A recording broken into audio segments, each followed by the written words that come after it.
Chapter 1. The Shadow That Coughed.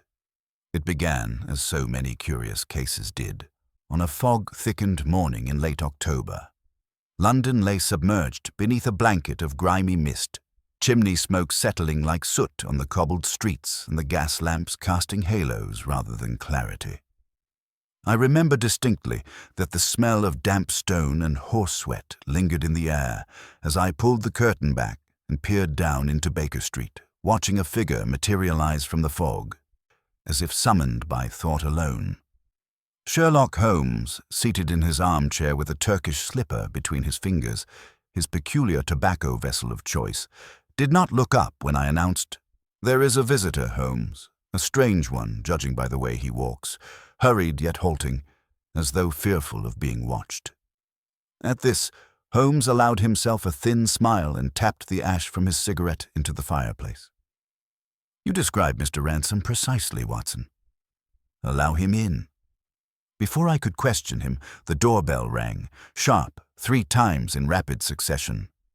Mrs. Hudson showed in a lean man of about 40, with gaunt cheeks, watery eyes, and a cravat poorly knotted. His coat, though tailored, bore signs of agitation, creased sleeves, muddy hems, and one pocket turned slightly inside out as though searched in haste. He removed his hat, glanced over his shoulder, then turned back toward us. "Mr. Holmes, Dr. Watson, thank you for receiving me. I believe I'm being hunted."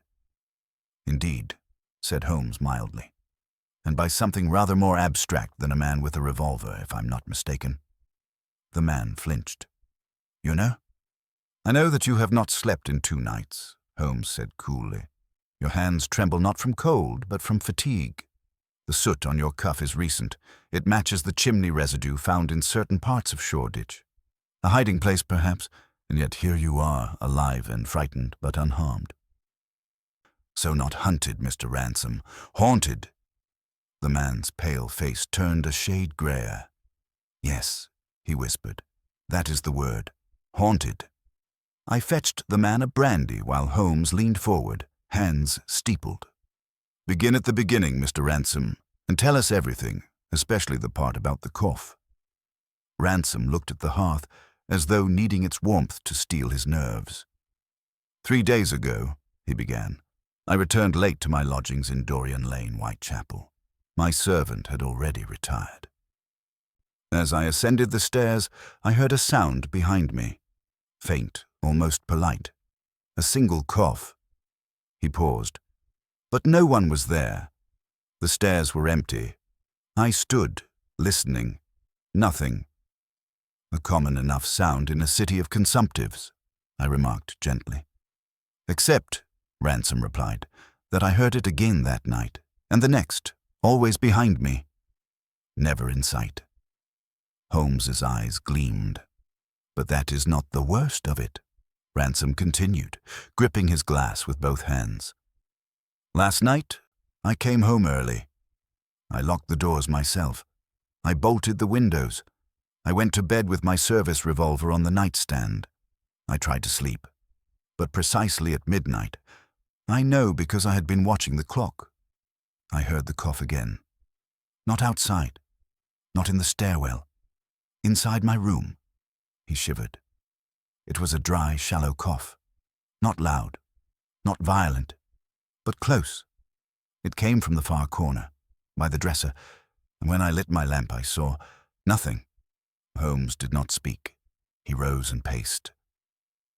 "And this morning," Ransom said, "I found something on my pillow, something impossible." Holmes paused. "You have it with you." Ransom produced a white handkerchief folded into quarters. Holmes took it delicately, unfolded it, and revealed a single thin strand of what appeared to be ash. Yet it did not disintegrate when touched. Rather, it curled like thread, but gleamed faintly like iron filings in the light. "I have no fireplace in my room," said Ransom.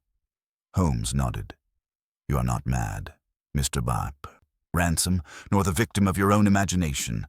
Tell me, have you enemies?" "None that I know of." "Lovers?" Ransom hesitated. "None recent." "Family?" "A brother. Distant. Lives in Kent. Holmes made no note of this. And your profession?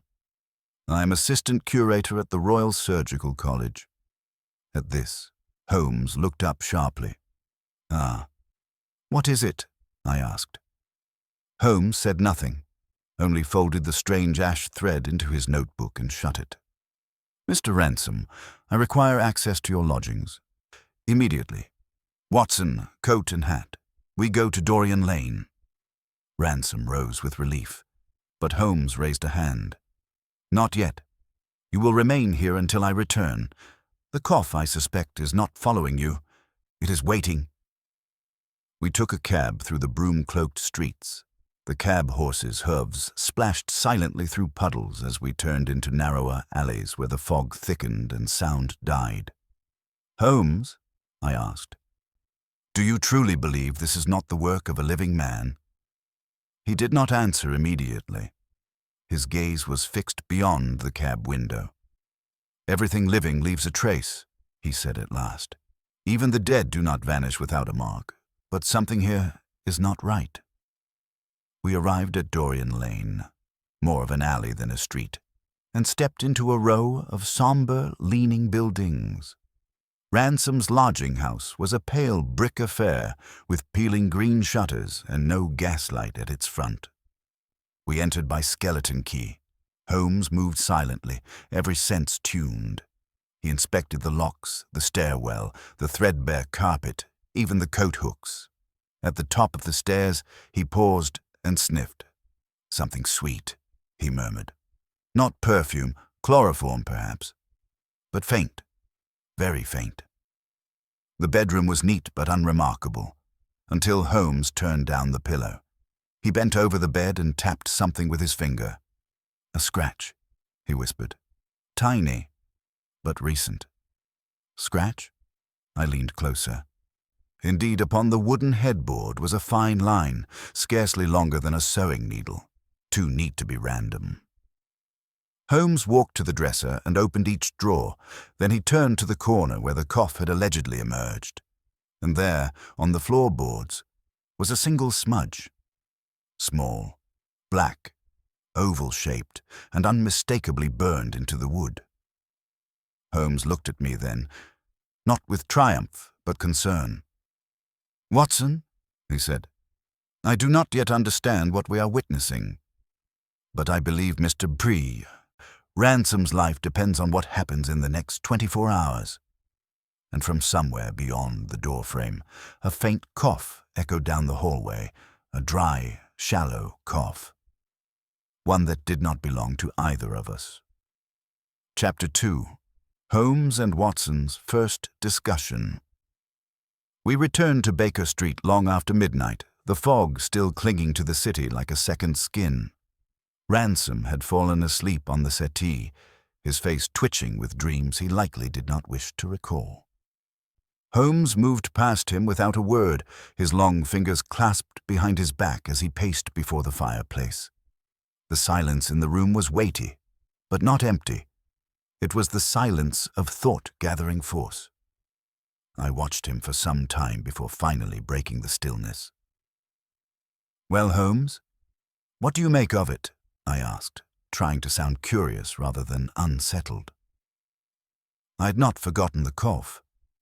It had sounded as clear and human as any I'd heard in the wards of St.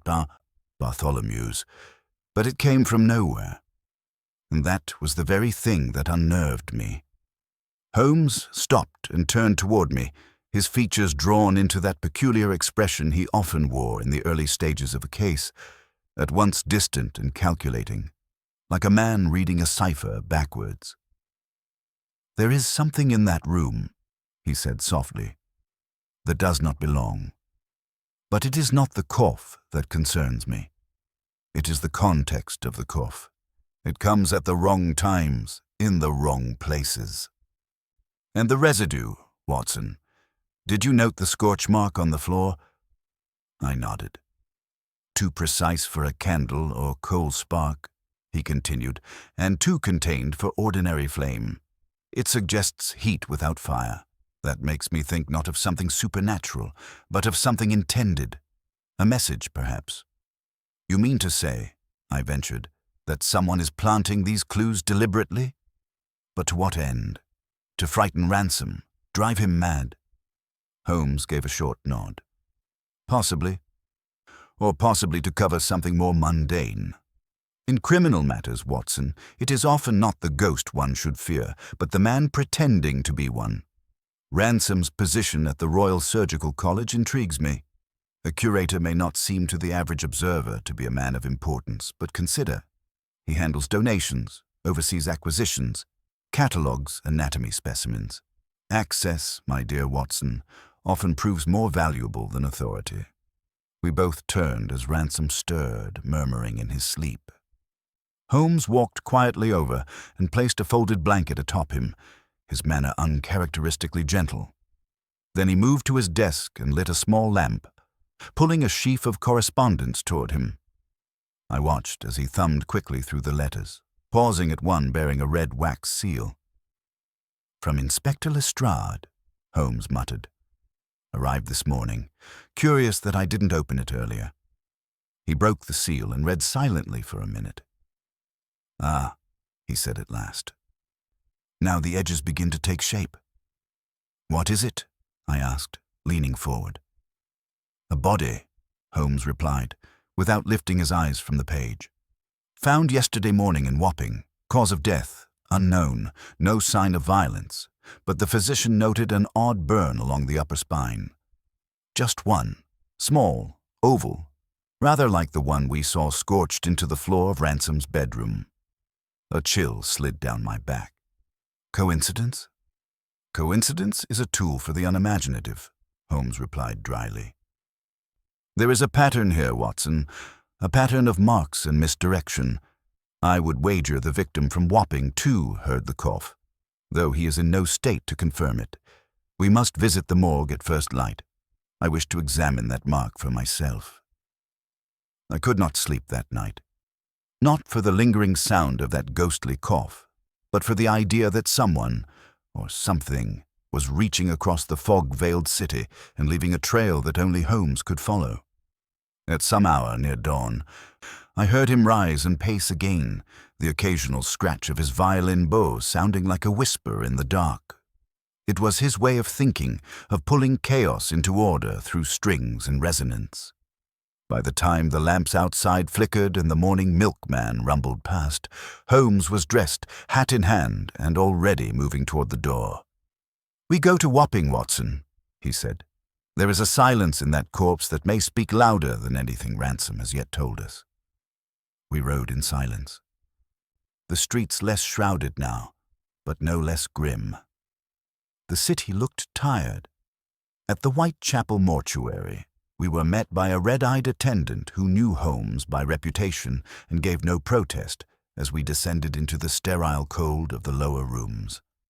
The body, a man in his 30s, nameless still, lay on the slab. Holmes pulled the sheet back to expose the shoulders, then bent low with a magnifier. I watched as his face grew still. "It is identical," he said. "The same shape, the same depth. Watson, what does this remind you of?" He stepped aside and gestured for me to examine it. I leaned in. The burn was no larger than a halfpenny. The skin was blackened in a way that did not suggest open flame nor cautery. It was too clean, too exact. "It looks like something metallic was heated and pressed there," I said. "Not a brand, though. There's no pattern." Holmes nodded. "No symbol, no letter. Just the presence of pressure and heat. Enough to scar, not enough to kill. But the man is dead nonetheless." "What of the organs?" I asked the attendant. "All healthy," he replied. "No rupture, no bleeding, no known poison. It's as though he simply stopped." Holmes stood, deep in thought. "It is the method that troubles me," he said softly. "If a thing can burn without fire and kill without wounding, we are dealing with a weapon or a lie." He drew the sheet back over the corpse, then turned. "Back to Baker Street, Watson. I must consult the archives. There is a case, Years ago, perhaps forgotten by now, but I suspect it has left behind a shadow. And that shadow, Watson, may well be the one that coughed. Chapter 3. The First Clues. A Scene of Deception. Holmes spent the next 2 hours in the depths of our Baker Street archive, rifling through files and clippings with the single-minded intensity of a predator sifting through tracks in the dust. I sat nearby, scribbling in my notebook, though my mind remained fixed on the expressionless corpse in the Wapping mortuary. That mark, small, silent, final, had lodged itself into my thoughts. Holmes worked in silence, except for the occasional muttered date or phrase. Blackburn Asylum fire, 1887, unexplained dormitory injuries, burnt cloth with no flame. He was chasing something through history, and I was not yet permitted to see what prey he stalked. When at last he surfaced, his long fingers trailing over the corner of a worn newsprint, he gave a soft "ah" of satisfaction and held up a page for me to see. It was yellowed and brittle, bearing a short column from a decade past. 3 found dead in locked room, unmarked but scarred. Holmes tapped the final line, where a coroner had noted a curious ovoid impression, darkened as if by heat, though no sign of fire found in the room. I read the piece twice and looked up. "The same mark?" I asked. "Almost certainly," Holmes replied. "The location differs. Back of the neck rather than shoulder, but the effect, the absence of violence, and the silence surrounding their deaths are too alike to dismiss. It is not a new method, Watson. It is a re-emergence." We were interrupted by a knock. Sharp, urgent. Mrs. Hudson opened the door, her face pale, and behind her stood a uniformed constable, cap in hand. "Message from Inspector Lestrade, sir," the young man said. "Urgent. Another case, sir. Another body." Holmes took the slip of paper with a glance. His jaw tensed slightly. "Where?" I asked. "Fitzrovia, just off Charlotte Street," Holmes said. "An abandoned warehouse. The owner found the place broken into this morning. One of his night watchmen is missing. Presumed the victim." "Presumed?" I echoed. Holmes was already reaching for his coat. "No body found, Watson. Only a cough. One that did not come from any man on sight." By the time we reached Fitzrovia, the clouds had begun to part, casting long grey shadows across the brick walls and soot-darkened windows of the derelict warehouse. Lestrade was waiting just inside, chewing the end of a pencil and glaring at a set of muddy footprints that stopped mid-stride beneath a shattered window. "You're late," he muttered, though without conviction. "And this one's worse than the last." Holmes made no reply. He moved directly to the footprints and examined the floor with care. Then he raised his eyes to the rafters above. "The prints stop here," he said. "But not because he turned. Because he vanished." "Vanished?" Lestrade scoffed. "More likely he was dragged." "Dragged prints show different depth," Holmes murmured, kneeling. "These are even. There is no scuff at the toe or heel, no blood, no signs of struggle, and yet no exit." I stepped forward and studied the dust around the prints. It was true. They halted abruptly, like a man had walked into the air itself. Holmes stood and walked the perimeter of the warehouse, tapping the walls with the end of his cane, until he came to a large iron door, half buried behind a stack of rotted crates. With effort, he forced it open. Inside was a narrow room, empty but for a single object lying in the center of the floor. A coat, black wool, torn at the shoulder and badly scorched along the collar. Holmes crouched beside it and examined the burn. "The same shape again," he said. "This confirms the progression. Whoever, or whatever, is doing this is accelerating." Lestrade frowned. "And the cough? You believe it's connected?" Holmes stood slowly. 3 witnesses claimed to have heard it this morning, each in a different part of the building. None saw a source, and none of them were harmed. That suggests the cough is not the danger. It is the herald, a sign that something is near. I felt a shudder pass through me at his tone. Holmes, who had faced down murderers, anarchists, and traitors with no more than a raised brow, was visibly tense. He turned to me. "Watson, examine this coat carefully. Note the lining, the stitching. This was not made for a common watchman. This is tailored, high quality, likely not even his. We are being led astray." "By whom?" I asked. Holmes looked at Lestrade. "You found no blood, no broken lock, no weapon, yet you assume a victim. You assume a crime. But I believe this warehouse was prepared. Not for theft, but for theater." Holmes bent down once more and picked something from the floor beside the coat. A single scrap of black fabric, charred and brittle. He turned it in his fingers and then showed it to us. Embedded in the weave was a tiny metal clasp, shaped like a surgical pin. "From a medical apron," I said. "Or a museum display," Holmes replied. His eyes narrowed. "We return to Ransom's lodgings tonight," he said, voice low. Whatever is haunting him began before the cough. "We missed something the first time, Watson, and I do not believe we shall be given a third chance." Chapter 4. The Gathering of Suspects. That evening, the fog returned with the solemnity of a curtain falling on a stage, thick and slow and low to the ground, muffling the clatter of wheels and hooves as Holmes and I made our way once again to Dorian Lane. Ransom greeted us with a mixture of relief and exhaustion, his eyes bloodshot and his voice husky from disuse.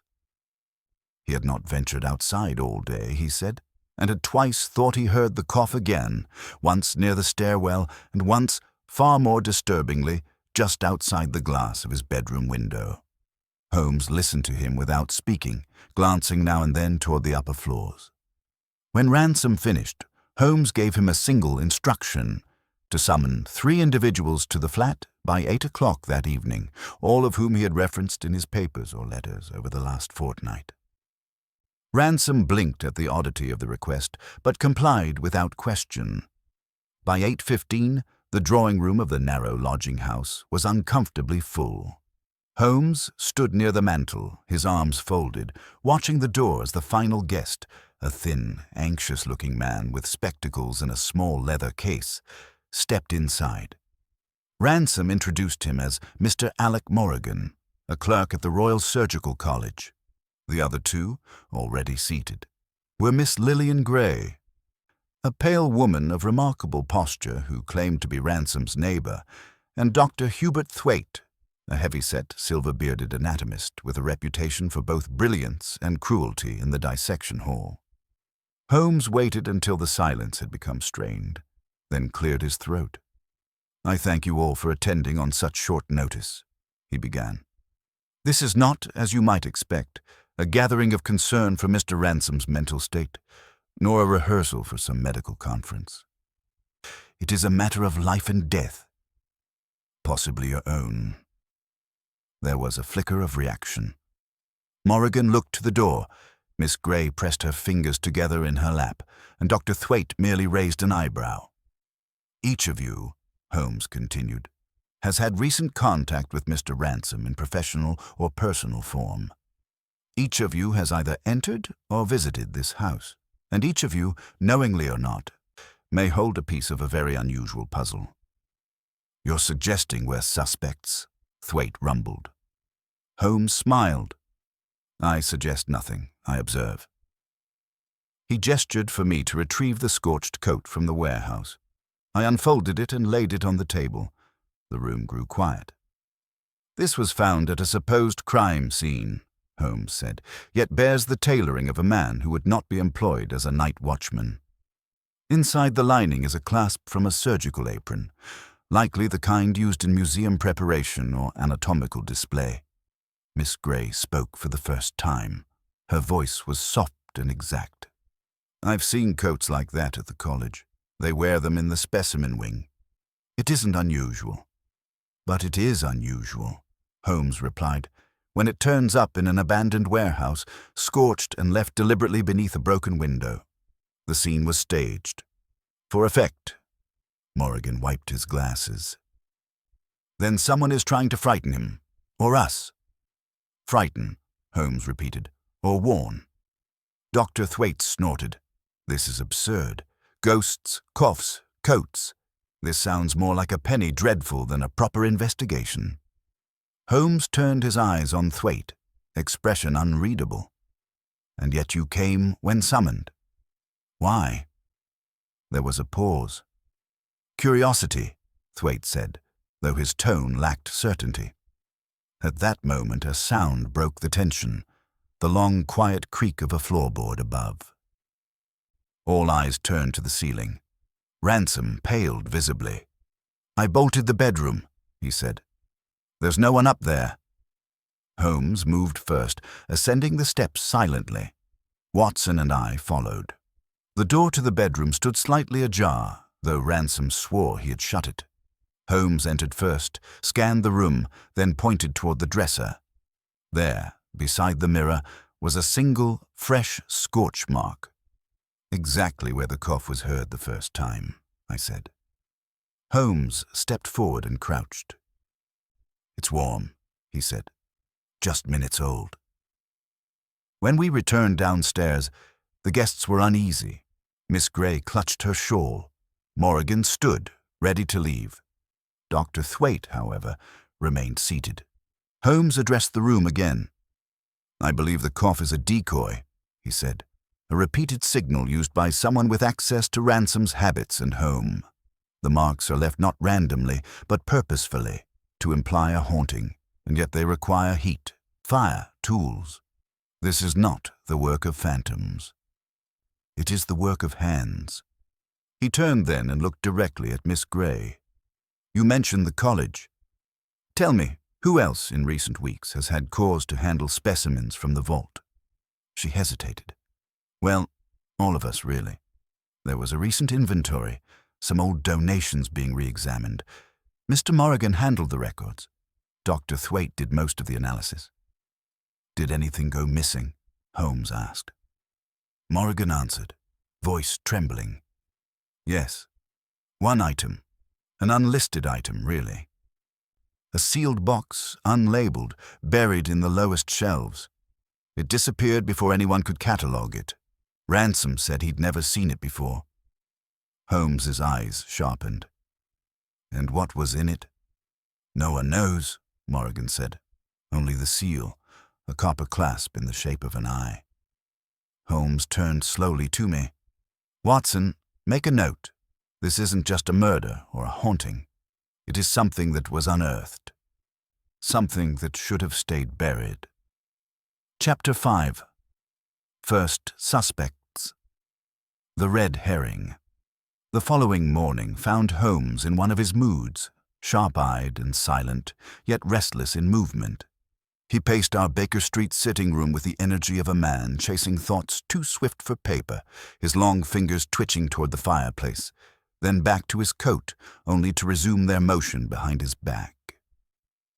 I watched him from the armchair, still mulling over the previous evening's gathering.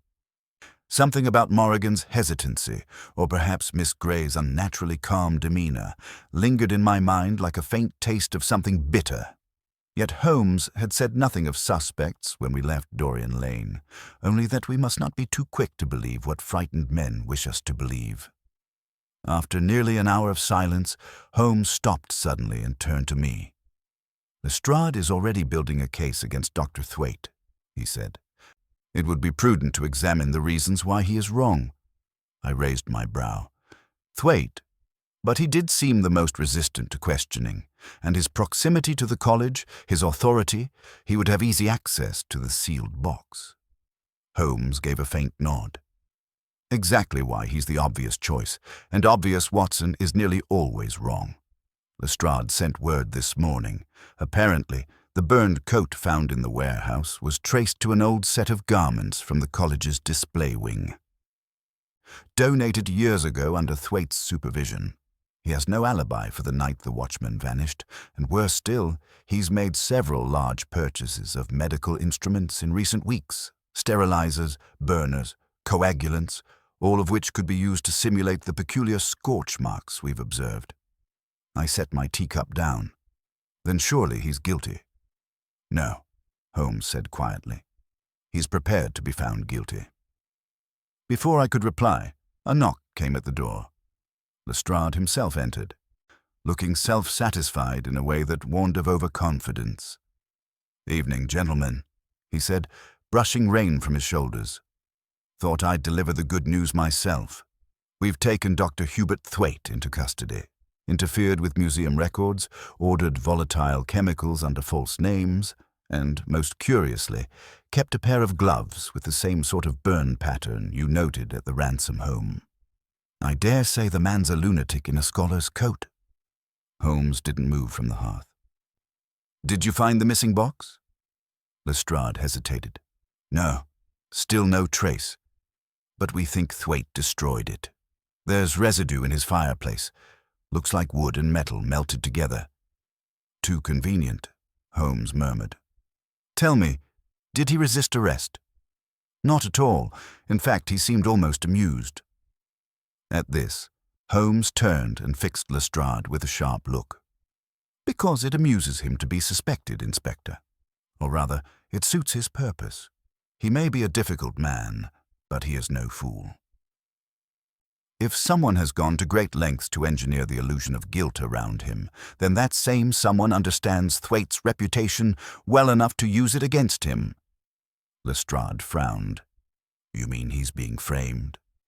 "Perhaps," Holmes said. "Or perhaps he's part of something larger, willingly or not. Either way, we are being handed an answer far too soon, and it would be a mistake to accept it." The inspector left soon after, unconvinced but content with his progress. Holmes watched him go with a faint sigh, then turned to me. "We must speak to Miss Grey again, but not in her parlour. We must see her in motion, Watson, unaware. It is in the unscripted moments that truth leaks out."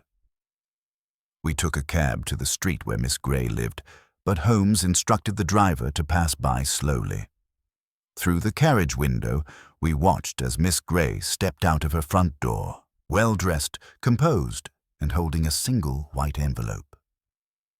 She moved with purpose, not the idle grace of a woman on an afternoon errand, but with the cautious urgency of someone about to do something secret. "She's delivering a letter," Holmes said, tapping the side of the window. "Not posting it. See how she holds it unsealed? She's going to hand it off." We exited the cab at the next corner and followed her at a distance. She walked for nearly 10 minutes, always glancing twice before crossing a street, once checking her reflection in a shop window. Then, outside a quiet chemist's, she paused. A man emerged, a tall figure with a limp and a dark coat too long for the season. Without a word, she passed the envelope to him. He nodded once and disappeared down the alley. Holmes moved quickly, leading us around the rear of the building. We turned the corner, but the man was gone. Vanished like smoke. Only the envelope lay on the ground, flattened slightly, as if dropped in haste. Holmes picked it up and unfolded the page inside. There were only 4 words, scrawled hastily. "They know. Bury it." We stood in silence for a long moment. "She is no mere bystander," Holmes said at last. "She's part of the engine behind this illusion. Whether willingly or under pressure, I cannot yet say." I looked down the empty alley. "And the man?" Holmes's voice was grim. "He did not cough, Watson. But I suspect we will hear from him soon enough." Chapter 6. The Secret Clue, a Hidden Inconsistency. It was nearing midnight when we returned to Baker Street, the envelope from Miss Grey still in Holmes's coat pocket, though its 4 cryptic words had not ceased to echo between us. "They know. Bury it."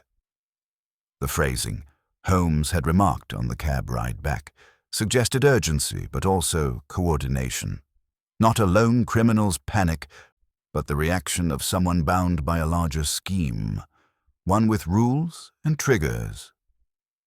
As soon as we entered the sitting room, Holmes pulled out his index of college correspondences, spreading several letters across the floor like a chessboard. I busied myself refilling the fire and setting out tea. though Holmes did not touch his. He was already reading one letter aloud, half to himself. "This," he said, holding up a creased sheet, "was written by Ransom to the head curator 3 weeks ago, requesting a ledger from the 1860s, an inventory of private acquisitions. And yet, during our questioning, he claimed no knowledge of the sealed box in the lower vault." Holmes's brow furrowed. Why would he request access to forgotten records if he wasn't aware of what might be hidden in them? I blinked. "You believe Ransom lied to us?" "I believe," Holmes replied, "that he omitted something critical.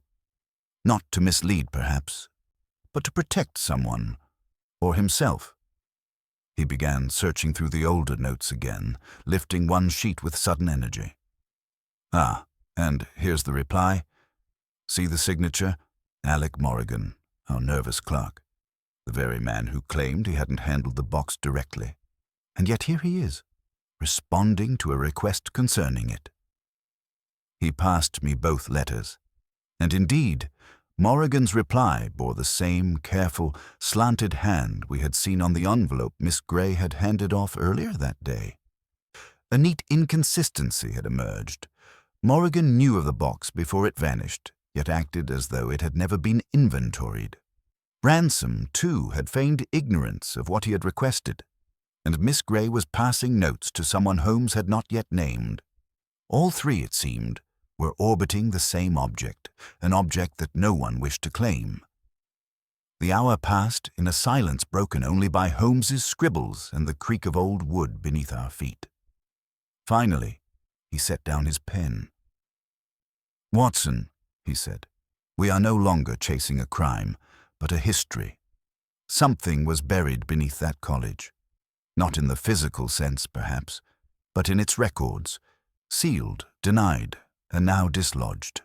And the more I trace these names, the more I suspect it is not the object itself that kills, but the idea of it." "You mean the coughing?" I said. "Yes," Holmes said, rising, "and the scorch marks. Both serve as signals. Not for the dead, but for the living." He moved to the window and looked out into the street. "The man in the alley, Miss Grey's contact, he didn't cough, which tells me he isn't part of the pattern.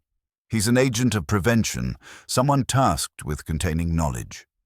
But who would—" I was interrupted by a sharp knock at the door. 3 raps, slow and measured. Holmes's eyes narrowed. He moved to the door and opened it himself. On the step stood Alec Morrigan, his hat in hand, rain plastering his hair to his forehead. "I need to speak," he said, voice trembling, "before it's too late." We brought him in, and he stood just inside the warmth of the room like a man not sure if he was welcome. Holmes gestured toward the hearth, but Morrigan didn't sit. "I lied," he began, "about the box. I handled it. I opened it." "And what did you find?" Holmes asked gently. Morrigan swallowed. "Not much. A mask. Old. Carved from dark wood with grooves like veins and a strange, chemical smell. And a paper, sealed with copper. I didn't open the paper. I was afraid to. I only glanced at the mask and shut it again." Holmes stepped closer. "Where is it now?" "I don't know," Morrigan said. "That same night I went back to check. Someone had already taken it. No signs of forced entry, just gone. And the next morning, I heard the cough. Right behind me in the corridor. I thought it was my mind playing tricks. But then Miss Grey asked if I'd told anyone. I hadn't. I swore it." "And you believed that would protect you?" Holmes asked. Morrigan's mouth opened, but no words came. Holmes stepped back. "The letter," he said. "You were the one she handed the note to. You're part of the same circle." Morrigan nodded. "She said if I didn't deliver it, the coughing wouldn't stop." "Who is she working with?" I asked. "I don't know his name," Morrigan said, "but she calls him the listener. She said he doesn't speak, only watches. Always just before something happens. The first body that turned up in Wapping. She knew it was coming. She said, "He'll cough for the last time tonight." And he did. Holmes paced again. Then we are now not merely solving a mystery, but racing against a pattern, one that follows logic only from inside its own rules. Morrigan looked near collapse. "Am I going to die, Mr. Holmes?" Holmes was silent for a moment. Then, softly, "Not if I can stop it." He turned to me. "Watson, tomorrow we return to the Royal Surgical College. This time, we are not asking about the present. We are going to search the past." Chapter 7. The crime grows stranger. The next morning, grey and wet, found Holmes and me standing before the iron gates of the Royal Surgical College, their black paint flaking like old blood. Inside, the building had the somber hush of a place accustomed to secrets. The long corridors echoed with our footsteps as we made our way toward the archival wing. Holmes had already secured access through a terse letter penned to the acting head curator, invoking past favors and a quiet urgency. As we entered the archival chamber, a room lined with cedar cabinets and heavy ledgers, Holmes gave no pause for pleasantries. He moved directly to the far corner, where records from the 1860s to the 1880s were kept under lock and low light. I followed, noting the strange smell that lingered in the air. Not the usual scent of dust and binding glue, but something sharper, almost metallic. Holmes pulled 3 ledgers from the bottom shelves and laid them across the nearest table. For the next hour, we worked in silence, flipping through pages yellowed with time. It was tedious work. Lists of donors, anatomical parts, handwritten notes about muscle damage and bone preservation. But Holmes combed through them with a hunger I had come to recognize. He was not reading, he was tracking. Then at last, he stopped. "Here," he said quietly. "Look at this entry, Watson."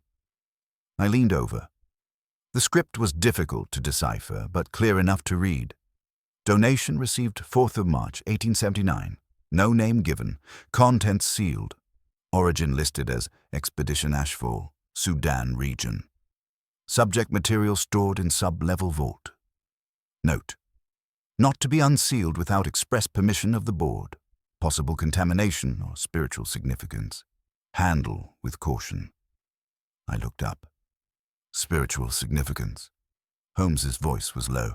In that era, it meant tribal artifacts, often treated with suspicion, but the date, 1879, matches the age of the box Ransom reportedly discovered. And Ashfall, that's not a region I recognize. He flipped to the next page. A single line had been scrawled in red ink beneath the entry. "Do not display. Bury again if opened." We both fell silent. The room suddenly felt colder. "Holmes," I said, "you don't believe this thing. The mask has power." Holmes glanced at me with an expression that was unreadable, then closed the ledger softly. "Power, Watson, is often defined not by the object, but by the belief surrounding it. If enough people act under the influence of a fear, that fear becomes real enough to kill." We left the archives without further delay. Holmes was quiet as we walked, deep in thought, until we reached the college's side garden, a small patch of green beside the east wing, mostly used for air during breaks. There we saw Miss Gray, standing alone beside a bench. She did not appear surprised to see us. Holmes approached her with no preamble. "Where is the mask now?" She turned slowly. Her face, pale as before, held none of her former poise. "Gone," she said. "Taken. By someone who doesn't wish it to be studied." "Then why the theatrics?" Holmes asked. "The coughs, the scorch marks, the letter. Why make it seem like a haunting?" She hesitated. "To slow you down." Holmes tilted his head. "Why would someone want to delay discovery?" Miss Gray looked directly at him. "Because they're preparing to use it." The words fell like stone into a well. I stepped forward. "Use it? Use what?" It's just a carved mask. No, she said. It's more than that. It's a memory. A relic of a rite that was meant to end with its burial. It carries not death, but instruction. A blueprint for fear. Whoever controls that, controls the reaction. Holmes did not blink. Then someone is trying to engineer panic. Yes, she said. And they'll do it by making death seem supernatural, untouchable. The coughing is a cue, the burn is a stamp, and the mask completes the illusion. She looked toward the street. They're going to stage another death soon, a final one, in public. Holmes turned instantly. Where? I don't know, but they left something behind. At Ransom's, in the cellar. We were already moving. The cab ride back to Dorian Lane was a blur. Holmes silent, his mind working at a ferocious pace. At the lodging house, Ransom was not home, but the landlady let us in, muttering about strange footsteps heard the night before. We made our way to the cellar, a narrow space beneath the stairs, cramped and cold. Holmes lit his lantern and scanned the floor. There, in the center, was a small wooden box. New, unsealed, and beside it, a fresh scorch on the floorboards, circular and pulsing faint heat. Holmes knelt and opened the box, slowly. Inside was a strip of paper with a single word, tomorrow. He stood, eyes cold. Watson, he said, the game is about to turn violent. Someone intends to kill, publicly, and leave no explanation but fear. We must act before the mask appears again, or we shall all begin to cough. Chapter 8. Holmes tests a theory. The mood in Baker Street that evening was one of intense calculation. Holmes sat by the window unmoving, his eyes fixed on the rooftops across the street while the lamplight behind him cast his shadow long across the floor. The small wooden box from Ransom's cellar rested unopened on the table, its faint scent of smoke still lingering in the air. The word tomorrow written inside it had taken on a weight beyond its brevity, looming over every minute that passed.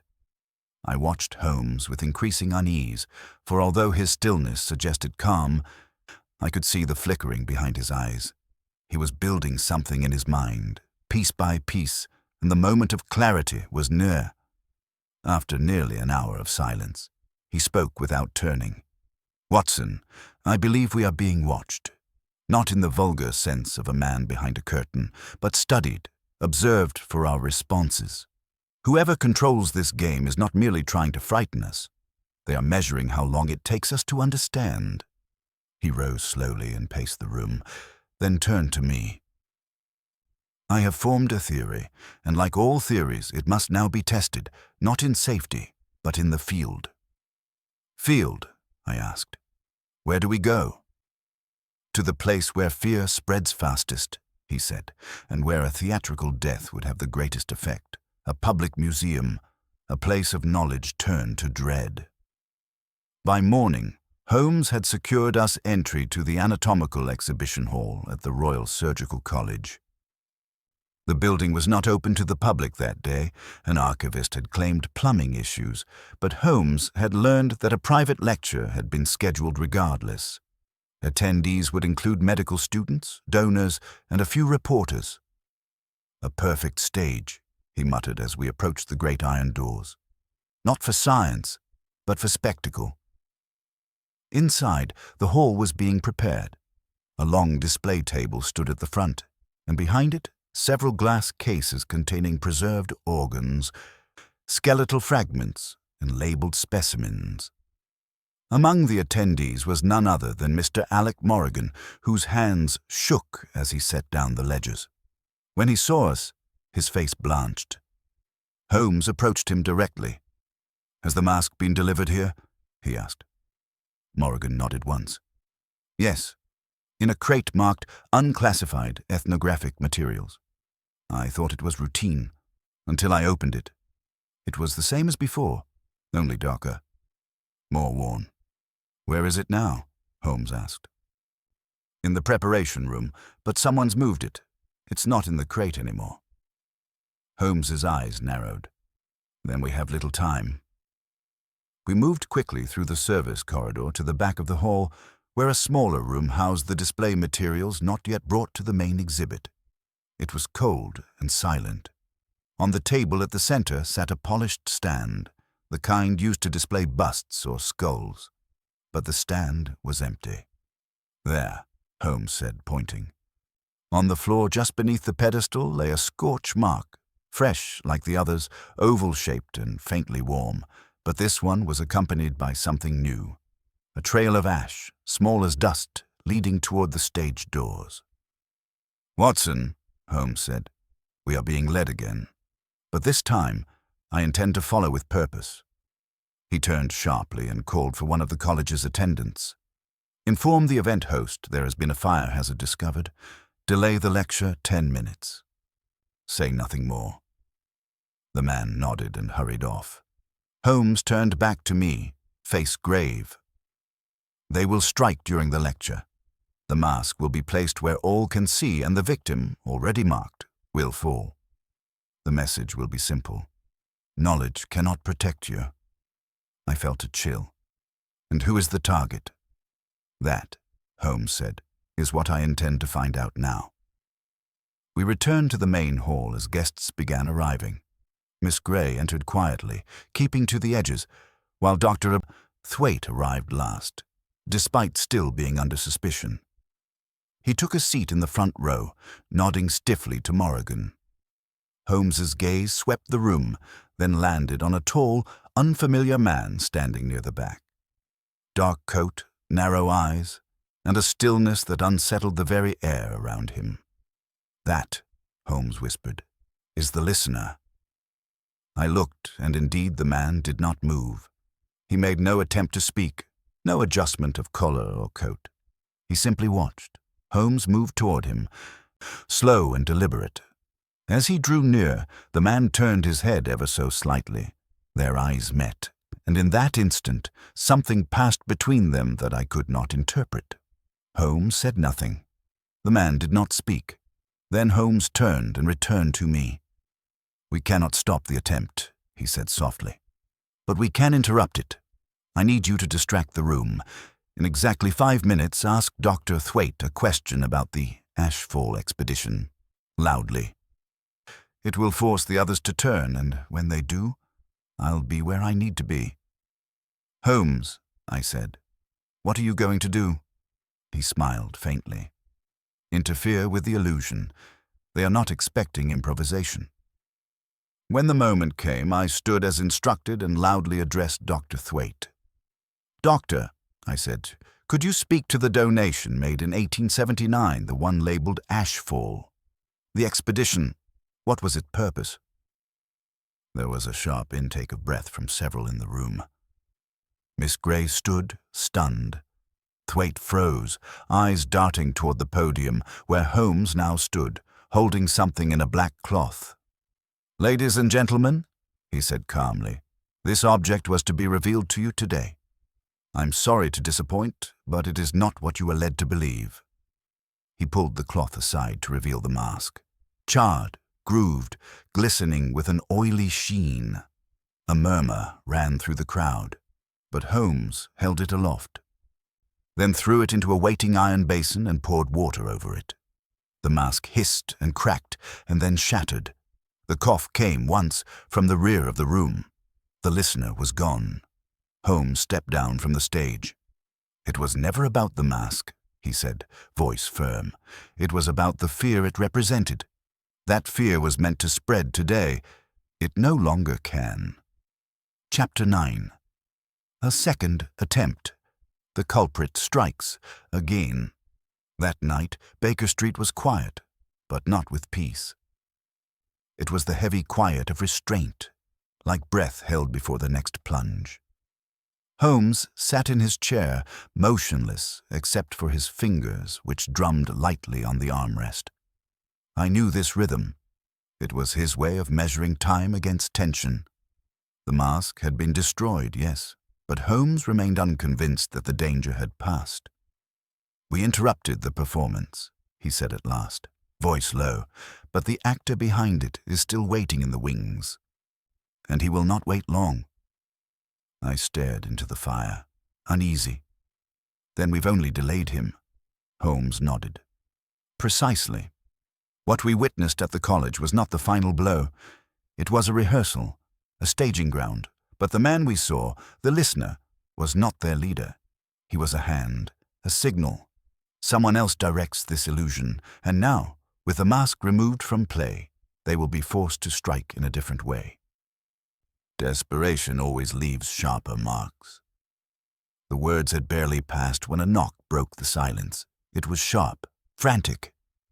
I opened the door to find Alec Morgan standing there, drenched in rain, his spectacles cracked and his hand clutching his side. He looked like he had run through a storm and perhaps something worse. "They tried," he gasped. "Tonight, at my flat." Holmes helped him in, settled him on the settee, and fetched a cloth to press against the blood seeping from a shallow cut near his ribs. It was not deep, but fresh and intentional. "Tell me exactly what happened," Holmes said calmly. Morgan shivered. "I returned home after the college lecture. I felt watched on the way, but saw no one. When I entered my rooms, the windows were open. I never left them that way. And on the table, there was a scorch mark, new, still hot, as if someone had just been there." "And the injury?" I asked. "I turned to leave and someone was waiting just outside the door, tall, coat pulled tight. I didn't see his face. He said nothing, just stepped forward and cut me. Clean, just enough to warn. Then he disappeared into the alley." Holmes pressed the cloth tighter. "And did he cough?" Morgan blinked. "No, but I did." Holmes froze for just a second. "You?" Morgan nodded. "Only once. I don't know why. My throat just tightened." Holmes stood and paced to the window. "It has begun to spread. The symbol is no longer dependent on the object. Fear is now carrying it." I looked at him. "Are you saying Morgan's cough wasn't a symptom, but a suggestion?" "Yes," Holmes replied. "He saw the sign. He was marked. The mind filled in the rest. That is the genius of it. The illusion has grown strong enough that its victims fulfill it, like a story they've been taught to believe." A deep silence fell over the room. Then Holmes turned back. "We must now do what they do not expect. We stop chasing the mask. We chase the author." He reached for his files again, sorting quickly until he found a letter sealed in old blue wax. "This," he said, handing it to me, "was from the late Dr. Marlowe, a former expedition leader whose records were mysteriously removed from the college's archives. Before his death, he sent me this, asking me to investigate strange patterns of panic within 3 European cities, each following the arrival of a cultural object from North Africa." I opened the letter. It was brief, almost a whisper. "They follow the ash. Always the ash. It leaves no trace but belief. When it reawakens, it will not need me." I looked up. "You think this is the same hand?" Holmes's expression darkened. "Not a hand. A method. Passed from mind to mind. Cultivated. The listener is just a vessel. There is someone else. Someone who has learned how to create terror by design. And they are not finished." He pulled out a map of London and marked 3 locations: Ransom's flat, Morgan's rooms, and the college. "There's a triangle forming, each point touched by the illusion, and if I'm correct, the next will be the one furthest from scrutiny." I followed his gaze to the lower corner of the triangle. "The museum," I said. Holmes nodded. "The City Museum of Anthropological History. Closed for refurbishment, but the perfect setting. Forgotten rooms, quiet hallways. And tonight a gathering of trustees for a private preview of their latest acquisitions." "Are we invited?" I asked. "No," Holmes said, already pulling on his coat, "but I do not intend to knock." We arrived at the museum just before midnight. The building loomed tall and quiet, a single gas lamp flickering by the side entrance. Holmes produced a narrow key, slid it into the lock, and we slipped inside unnoticed. The halls were still, glass cases like coffins glinting in the dim light. Holmes moved with surety, guiding us past the main exhibits toward a narrow corridor marked Restoration. As we reached the end, voices rose ahead, men speaking in hushed tones, their words too blurred to catch. Holmes pulled me aside. "Wait here. If I'm wrong, you'll know soon enough. If I'm right." A dry cough echoed from the hall. Not ours. We turned the corner, but the corridor was empty, except for a single case, and inside it, the mask, whole again, despite being shattered hours earlier. Holmes froze. "This is not possible," he whispered. And from behind us, a voice spoke, quiet and cold. "Impossibility is the final tool of fear." We turned. The listener was there. But this time, he spoke. Chapter 10. The true motive begins to surface. We stood frozen beneath the museum's flickering gaslight, the walls pressing in with cold stillness as the words hung in the air like a blade suspended by thread. Impossibility is the final tool of fear. The listener, no longer mute, stepped forward with the slow, careful poise of a man who had waited a long time to be noticed. He was taller than I remembered, though perhaps it was the confidence that gave him height. His face, pale and angular, bore no malice, only certainty, as if everything happening had been written in advance. Holmes did not move. I could feel the tension in him, tightly wound but withheld, like a trap waiting for the proper moment. The listener's eyes moved over Holmes, then to me. "You've been clever," he said, his voice smooth like paper over stone. "You broke the stage before the play could begin, but you never understood the audience." Holmes's gaze did not waver. "I understand them perfectly," he said. "They crave meaning and fear. You offer it to them, shaped like ritual, sealed in secrecy, delivered through illusion. You've built not just a legend, but a mechanism." The man smiled faintly. "Words. So many words, and yet none of them change what people see. They saw the mask. They heard the cough. They felt the mark. That is all they remember. You destroyed it, yes, but it has returned. Why?" I looked to the glass case again.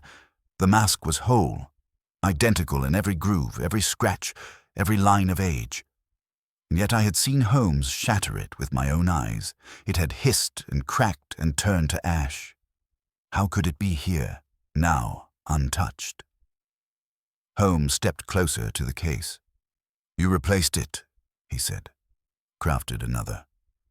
The original was never the key. It was the idea of the original. That is what you carry, and now you intend to let it be seen again." The listener gave a slow nod. They were going to forget. All of them. Their little rational world was reassembling, but if the mask reappears, if another dies in its presence, they'll believe it never broke, I finished, the weight of it dawning on me. The man's smile did not change. Belief doesn't care for timelines. Only symbols. Holmes turned to him fully now. "Why? You've gone to tremendous lengths. Lives have been taken. A pattern spread through fear. What do you gain?" For the first time, the listener's voice shifted. It grew quiet, near mournful. "I was part of the expedition," he said. "Ashfall, Sudan, 1879. We found the mask buried in the sand beneath the ruins of a collapsed shrine.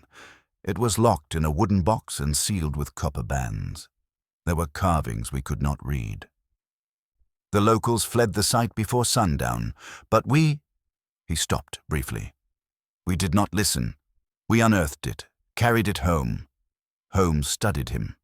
"And we thought it was superstition," the man said, "until the first man died. No wounds, no poison, just a breath stolen in silence. Then another, and another. Always the same, always alone, always after the coughing began. We didn't believe even then. But when I coughed, I knew. He took a breath. The others are gone. I am what remains. And now you want the world to share your madness? Holmes asked, his voice sharp. The listener shook his head. No, I want the world to know it is real, because it is.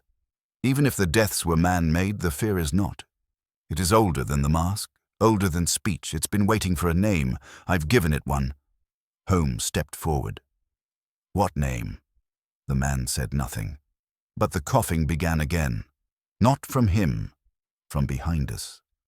I turned sharply and saw Alec Morrigan, stumbling into the corridor, eyes wide, hands clutching his throat.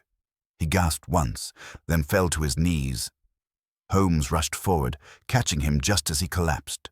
I knelt beside them, checking his pulse. Still there, weak but steady. He's alive, I said, but barely. The listener remained still. That was his choice. He opened the second box, the one left for him. He needed to see it again. Holmes stood slowly. You gave him the trigger. Let the fear finish the work.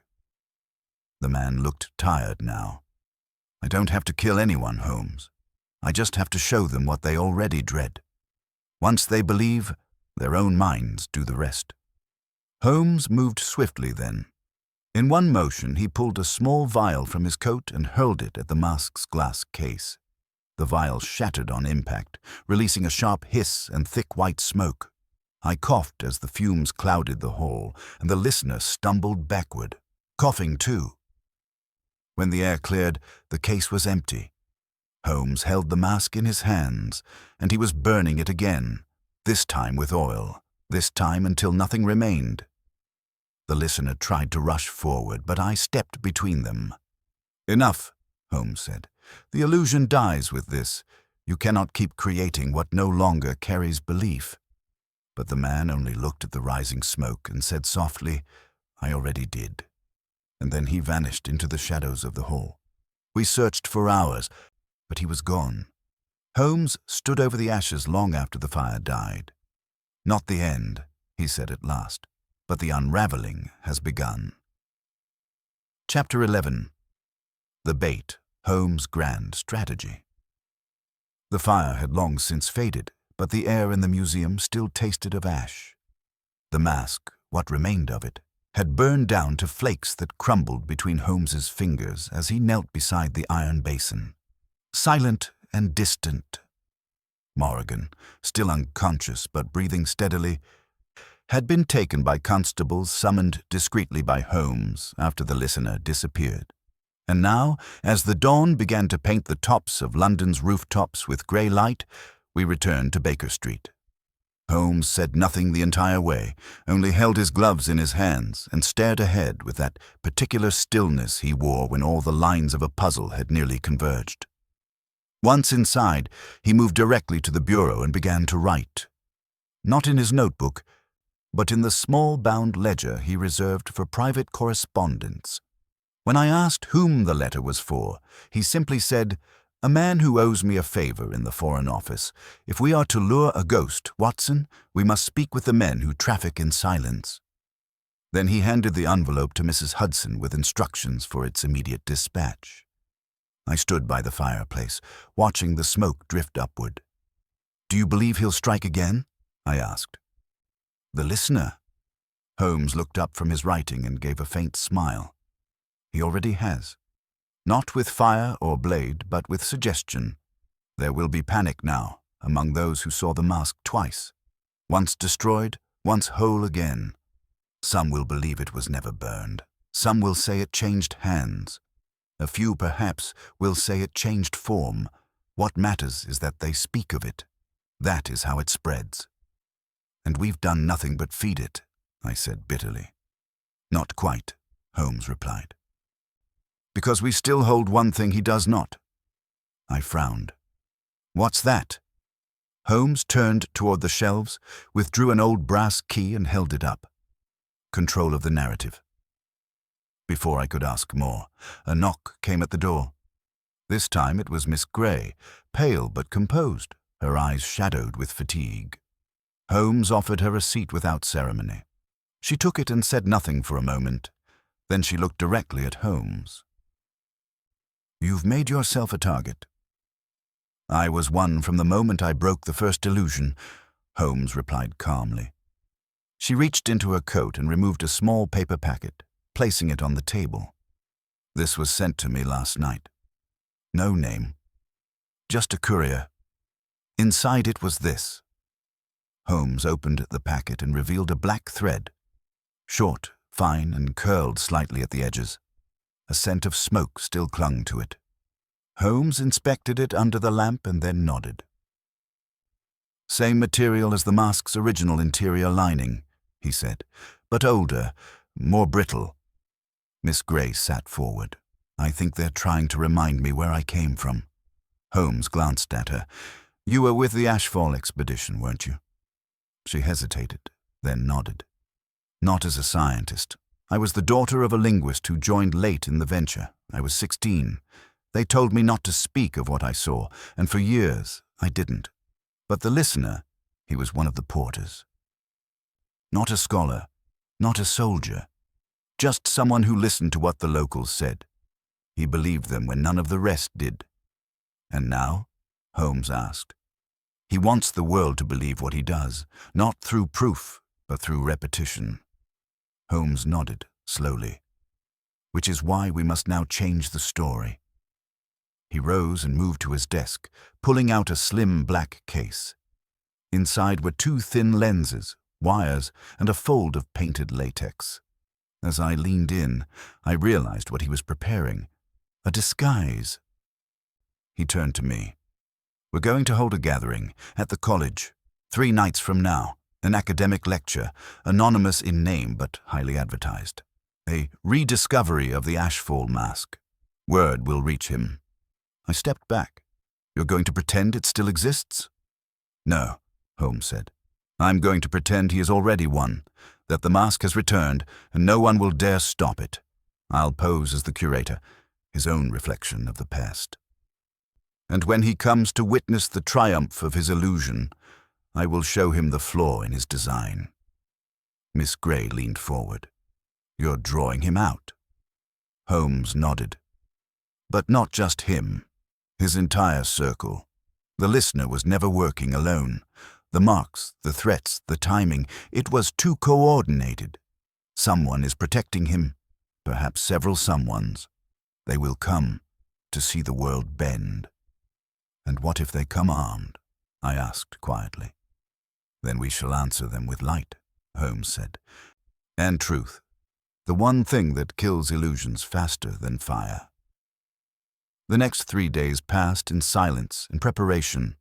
Holmes worked closely with college officials to secure the hall, while sending notices through underground channels, coded publications, and whispered networks that dealt in antiquities and forbidden knowledge. The bait was not the object. It was the invitation. A performance where fear was expected to win. But Holmes intended to change the ending. The night of the gathering arrived. The room was dim, the seats full, the air buzzing with tension. A covered case sat at the center of the display table, though it contained nothing but soot and wire. Holmes, now disguised with gray hair and thick spectacles, stood beside it, his manner quiet, his posture humble. I watched from the wings, along with Miss Grey, who had volunteered to signal any movement among the crowd. And then, just before Holmes could speak, a single cough echoed from the upper aisle. Not loud, not dry, but deliberate. Holmes lifted his eyes and smiled. Chapter 12. The moment of recognition. The cough drifted through the air like smoke, and every head in the lecture hall turned. It was not loud, but it landed with weight, as though rehearsed, and I could feel the ripple it sent through the assembled audience. A few leaned forward in their seats, others whispered behind gloved hands.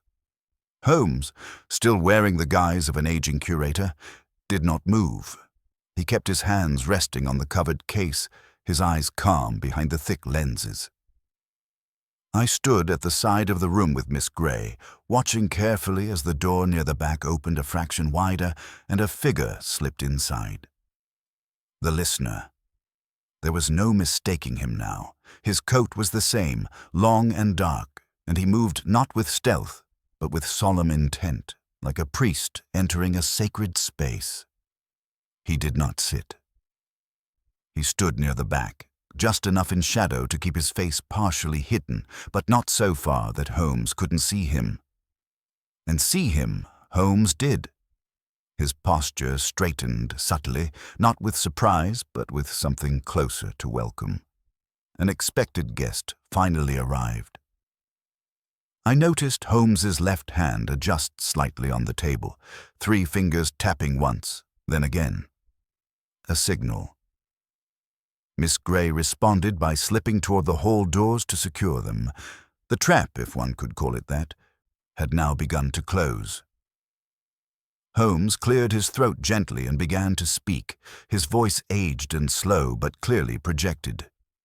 "What we have here," he said, tapping the box beside him, "is not merely an object of ritual, nor a relic of anthropology. It is a mirror, one that shows men not what they are, but what they fear they might be." He let the words hang, then continued. "Recovered from the ruins of Ashfall in 1879, sealed in copper, buried beneath both sand and silence. This item has inspired decades of speculation and superstition, and tonight it has returned." The room held its breath. I saw it in the way even the most skeptical guests stared forward, their eyes fixed on the covered object. The tension was no longer just about fear of the mask. It was fear of the confirmation that it existed. Holmes lifted a hand slowly and touched the drape covering the case, letting his fingers curl around its edge. But he didn't pull it away. Instead, he looked toward the back of the hall, toward the listener, and tilted his head just slightly. "Would anyone like to confess before we proceed?" he asked softly. There was silence. Then a voice answered. From the back. Calm. Familiar. The listeners. "No one confesses when they believe the truth is behind glass." Holmes smiled. "Ah, but there's the error. The truth is never under glass. It's in the shadows behind it." At that moment, the side doors opened again, quietly, but with purpose, and Lestrade stepped inside with 2 plainclothes men, each moving toward the exits. They didn't move to arrest. Not yet. They were waiting. Holmes turned back to the box. "Ladies and gentlemen," he said, "there is no mask inside this case. What lies here is ash. Ash and wire.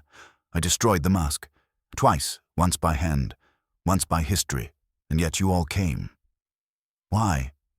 No one answered. Holmes's voice shifted, sharpening. "Because you brought it back.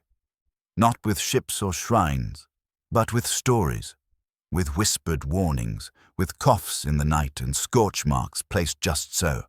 The real object was never carved. It was taught. You were all taught to fear it." There was movement near the back now. 2 men rising from their seats, glancing at the listener. He did not move, but he knew. Holmes's voice did not falter. "The listener is not your leader. He is your echo. The real architect of this illusion is someone else. Someone who understood long ago that fear does not need fire. It only needs a pattern. And once that pattern enters enough minds, well, the deaths need no longer be committed. They simply happen." A gasp came from the left side of the room. Someone had fainted. Another guest backed away from their seat. But Holmes remained still.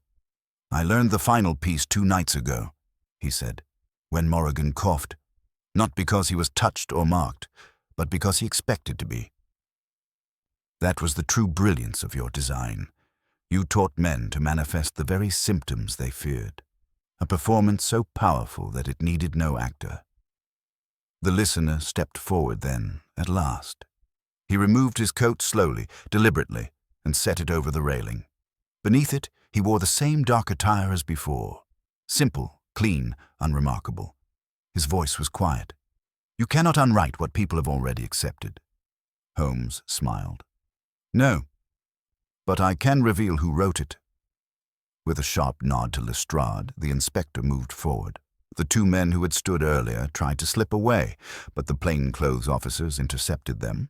One of them, a man with a clipped accent and an ivory-handled cane, fought briefly, then stilled. Holmes approached and removed the man's coat collar. Inside, sewn into the lining, was a page of parchment, marked with ash, signed in the name of a false expedition. "Colonel Roderick Vale," Holmes said. "Former intelligence officer, dismissed for involvement in irregular colonial operations. You created the legend of the mask after the Ashfall site. You placed it in museums, as in collections, even in dreams. And when belief faded, you reignited it, through theatre, through fear, through others." Vale said nothing. Lestrade took him by the arm and led him away. The listener remained. Holmes looked at him. "You believed it too, didn't you?" The man nodded. "I still do." Holmes stepped closer. "Then be free of it. The story is no longer yours to carry. We've replaced it with truth." The listener didn't answer. He turned and walked out, not as a villain, but as a man who had simply been too long inside a lie. The room was silent. Holmes turned back to the crowd, and for the first time that night, there was no cough. Chapter 13. The Final Attempt to Escape. It was well past midnight when the lecture hall finally emptied, the last murmurs fading into the corridors and the night air beyond. Holmes remained seated at the front, his disguise now discarded, the wire-framed spectacles resting beside him on the lectern. I'd never seen him so still after a climax. Usually his energy returned in bursts of violin or tobacco, a restless mind released from strain. But now he seemed weighed down by something not yet spoken, an unease still pulsing beneath the neat unraveling of the evening's events. I stood nearby, watching as Lestrade finished directing his men and escorting the arrested agents through the side door. The colonel had not spoken since his exposure. Not a word. He had simply stared at Holmes, as though memorizing the man who had ended his invention. Miss Grey remained too, seated in the second row.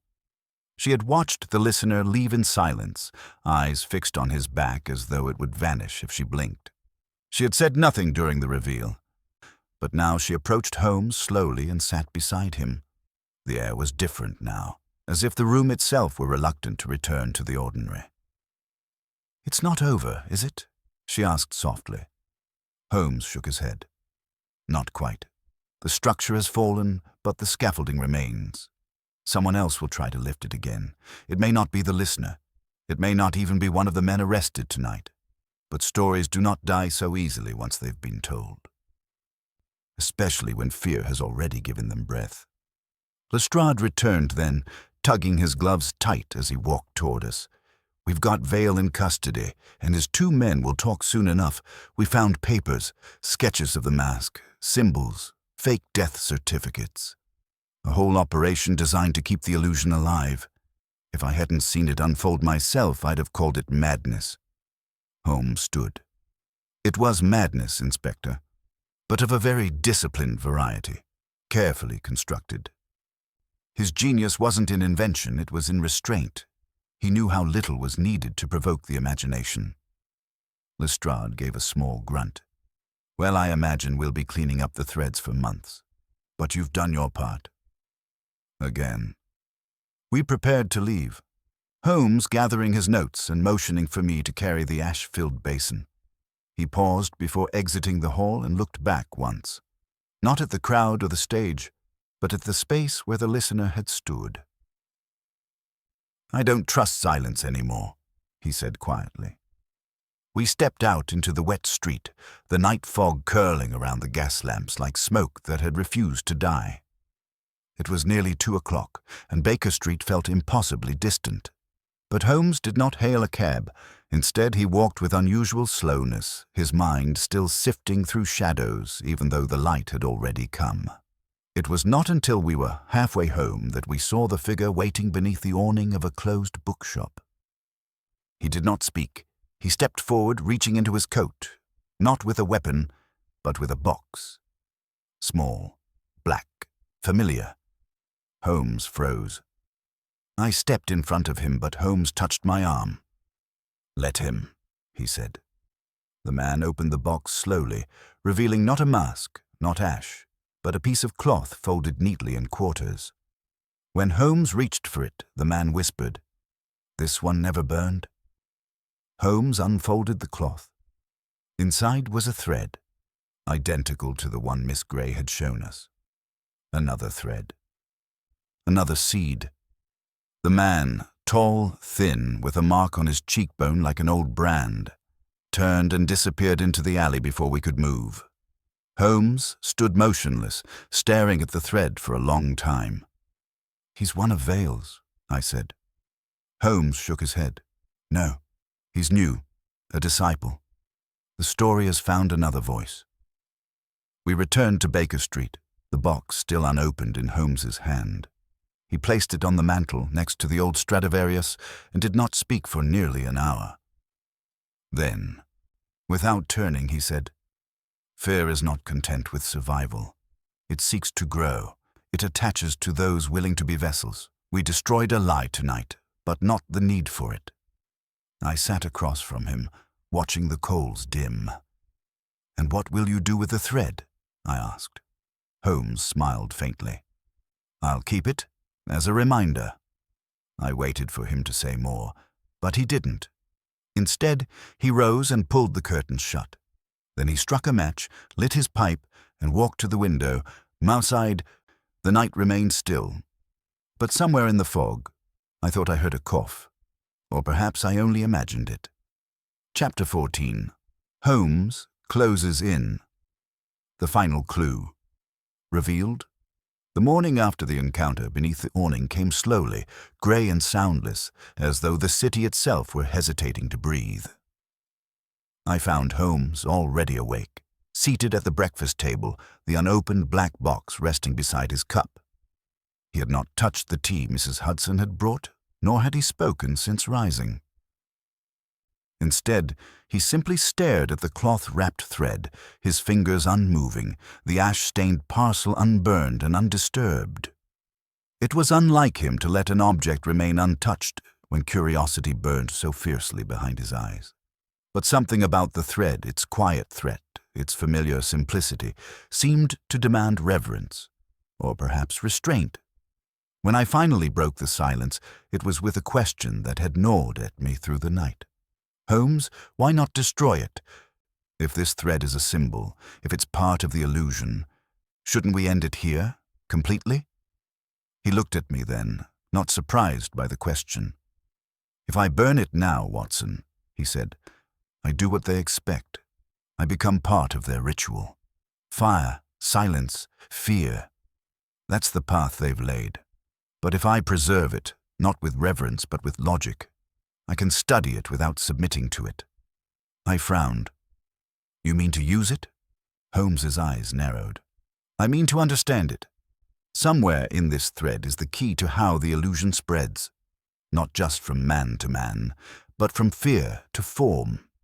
It's a carrier, a message encoded in simplicity." He rose and walked to the shelves, removing a thick volume of colonial field reports, one I recognized from earlier in the case, the compiled accounts of expeditions lost and recovered. He flipped quickly through its pages until he stopped at a sketch. He held it up for me to see. The drawing was crude but unmistakable. A series of threads, intertwined and buried within the lining of a ceremonial shroud. The notes beside it were faded, but the term breath marker was still legible. "This," Holmes said, tapping the page, "is from an unrelated expedition, Peru, 1865. A different continent, a different culture, and yet the same object appears. Not a mask, but threads, left behind deliberately after the death of a tribal elder. The locals believe these threads carried memory, voice, breath." "You're saying it's a recurring myth," I said. "A universal image." Holmes nodded. "Which means someone very clever recognized the pattern, long before the Ashfall mask was ever unearthed." The listener was merely the latest. But Vale, he knew the history. He stitched those ancient beliefs into something new, something modern. But even he wasn't the beginning. He closed the book slowly. There's another name, one we've heard only once. Ransom mentioned it in his earliest letters to the college. A name buried among the expedition's suppliers. A man who funded the crates, the transport, and the first exhibition room at the museum. He never went to Ashfall. He stayed here in London, behind the scenes. I sat up straighter. Who? Holmes walked to his desk and removed a letter from a folder marked Curatorial Records. He handed it to me. The paper was thick and brittle, the ink smudged in places. The signature at the bottom read, Erasmus Finch. The name meant nothing to me, but Holmes's expression had hardened. He's not a scholar, Holmes said. He's a collector, a man who has appeared across several auction records in the last 3 decades, always under aliases, sometimes as a buyer, sometimes as a silent benefactor, but always present when artifacts were shrouded in ritual or mystery. The listener, Vale, even Ransom, they were players. But Finch was the architect. But we've seen no sign of him, I said. Exactly, Holmes replied. Because he no longer needs to appear. His creation lives on through fear alone. He has reached the final phase of his design, invisibility. At that moment, Miss Grey entered the sitting room, her coat wet from rain and her face unusually pale. She held a telegram in her hand, folded and crumpled. This came for me, she said, voice low. No name. But it mentions Finch. Holmes took the telegram and read it silently. Then he read it again. I saw his brow tighten, though his lips did not move. What does it say? I asked. He turned the paper toward me. F will appear one final time. South window, midnight. Come alone or it ends in silence. Holmes set the telegram down. The south window, he murmured. That would be the museum, the lecture hall. Surely it's a trap, I said. Undoubtedly, Holmes said. But it is also an invitation. The final thread is being pulled. Miss Grey stepped forward. You're not going alone. Holmes gave her a brief look. No, I won't. Not truly. But Finch must believe that I am. The rest of the day was spent in quiet preparation.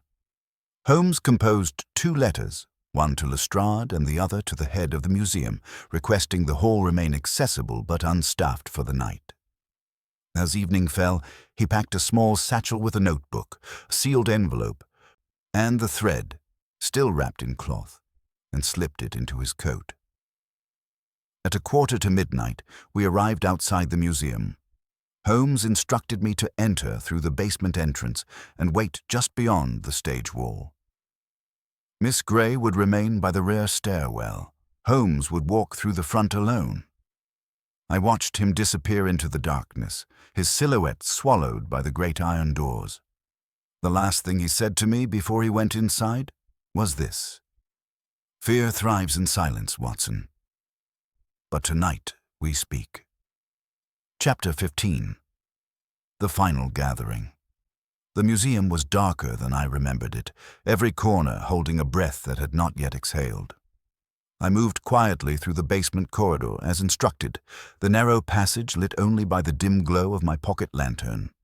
Above me, the wood and stone of the lecture hall stretched like the bones of something ancient, and every creak beneath my feet seemed to echo far too loud. Miss Grey had taken her position at the back stairs, a revolver hidden beneath her coat and her instructions memorized. I crept toward the wings of the hall and pressed myself behind the old velvet curtain that lined the edge of the stage. From there, I could see the south window, tall, arched, and black against the night sky. Holmes entered through the main doors just before midnight. His steps were measured, slow, his coat damp from the evening mist. The hall was empty of audience, but not of presence. Something else was there. Not visible, but unmistakable. I could feel it even from where I stood, an expectancy, as though the walls themselves waited to listen. Holmes moved to the center of the hall and stood directly beneath the south window, the telegram still folded in his hand. He did not call out. He simply waited. Several minutes passed.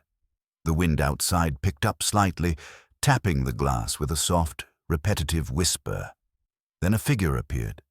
He did not enter through any door. He was simply there, standing in the aisle. A tall man in a long black coat, a wide-brimmed hat, casting his face in deep shadow. He moved with precision, not slow, not hurried, but deliberate. Holmes did not turn as the man approached. "Erasmus Finch," Holmes said quietly. The man stopped 2 paces from him. "That is the name you've chosen for me." Holmes turned to face him now. "It's the one that's signed on the shipping manifests, on the ledgers from Ashfall, on the original catalogue of the mask before it was renamed, and more importantly, it's the name whispered by every man you recruited, manipulated, or erased. Ransom, Vale, the listener." Finch did not deny it. He tilted his head slightly as if observing something curious in Holmes's face. "You've done well," he said. "You traced the roots of the tree. But the shadow it casts. Do you understand that, Holmes?" "I understand that you turned ancient fear into modern theater," Holmes replied. "You created a deathless myth, not by proving it true, but by orchestrating belief." Finch gave a small smile. "Myths are just truths that lack evidence. Until someone gives them a stage." Holmes stepped forward, unafraid. "But you made one mistake. You believed that fear would always obey the shape you gave it. You forgot that fear, like thought, evolves, and you've lost control of it." Finch said nothing. Holmes reached into his coat and removed the black thread, still wrapped in its cloth. "You left this," he said. "A seed. You thought I would burn it. Repeat the ritual, complete your pattern, but I didn't." He held the cloth open. The thread gleamed faintly in the moonlight filtering through the window. Finch looked at it, but there was no triumph in his eyes. Only stillness. Holmes continued. "You wanted fear to pass hand to hand, word to word, until the story no longer needed you. But now the story has you. You are the last breath it has left." For a long moment, Finch was silent. Then he said, "So what will you do, Holmes? Arrest me? Publish your findings? Burn this and claim victory?" Holmes's voice was quiet but steady. "No, I'll expose you, and then I'll let the silence fall. Not the theatrical kind you've orchestrated, but real silence. The kind that comes when no one listens anymore." Finch stepped forward just slightly. "And what if no one believes your version?" Holmes smiled faintly. "They will. Because your story depends on hiding in the cracks. Mine brings light to them." Suddenly, the doors at the rear of the hall opened. Lestrade entered with 2 officers. Miss Grey followed, her face pale but resolved. Finch did not move as they approached. He did not resist. Instead, he simply raised his hands and looked at Holmes once more. "You never feared the cough," he said softly. Holmes met his gaze. "Because it never belonged to the dead, only to those desperate to be believed." They took Finch into custody without struggle. As he passed me on the way out, I stepped out from the curtain and met his eyes for a brief moment. There was no madness there, nor guilt, only something colder, pride. When the hall was empty again, Holmes stood beneath the window once more. I joined him, and for a while we said nothing. Then he handed me the cloth. "Burn it," I asked. He shook his head. "No, let it rest, not as fear, not as mystery, but as history." He walked away slowly, leaving the box behind on the lectern. The air felt different now, not light but cleared, as if something long pressing against the walls had finally receded. Outside, the wind had stopped. and for the first time in days, no one coughed. Chapter 16. The Reveal. Holmes breaks down the crime. We returned to Baker Street in the earliest hours of the morning, the city still cloaked in grey mist and thin light from flickering lamps.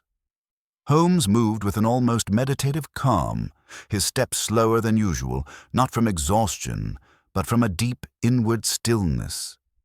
I had seen him like this before, on rare occasions, after a case where the solution wasn't simply a name or motive, but a philosophy unraveled. There was no violin tonight, no monologue, no triumphant burst of energy.